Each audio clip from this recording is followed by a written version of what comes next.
Okay, let's see this question.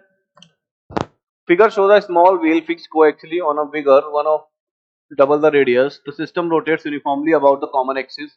The string supported A and B do not slip on wheels.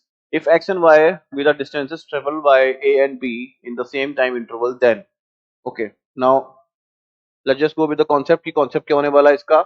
I think the concept for this question will be, you know, rotational dynamics. Sorry, not dynamics, rotational kinematics. है ना? उसकी मदद से हम इस question को बड़े easily solve कर सकते हैं. अब देखो, लेट्स से जो अंदर है, अंदर वाला डिस्क, इसका जो रेडियस है r गिवन है, बाहर वाले का रेडियस 2r ले लेते हैं. इस ब्लॉक का जो एक्सेलरेशन आएगा वो हम ले लेते हैं a1. इस ब्लॉक का जो एक्सेलरेशन आएगा जो हम ले लेते हैं a2. ठीक है, a1 a2 ले लेते हैं.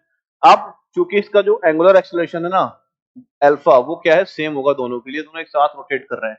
स्लिपिंग हो नहीं रही है, मतलब प्योर रोलिंग वाला केस बन रहा है. स्लिपिंग नहीं हो रही है तो हम क्या बोल सकते हैं, जो ए होगा वो हमारा आर अल्फा के बराबर होगा. ये चीज हमारी कैसी है, कांस्टेंट.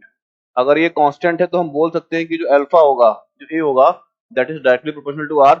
मतलब जिसका रेडियस ज्यादा उसका ए ज्यादा. तो अगर मैं यहां से रिलेशन निकालू तो A2 होगा that will be 2 times of A1, है ना.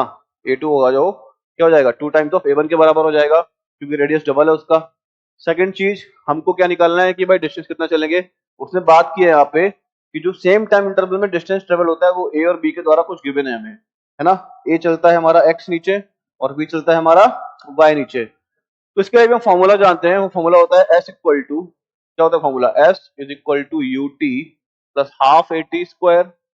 ये तो जीरो है इनिशियली, टाइम सेम दिया है तो S will be directly proportional to A. मतलब जिसका एक्सेलरेशन ज्यादा वो दूरी भी ज्यादा चलेगा. तो हम यहाँ से रिलेशन निकाल सकते हैं, जो y आएगा वो 2x के बराबर आएगा.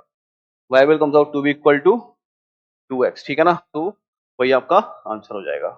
ठीक है, थैंक यू.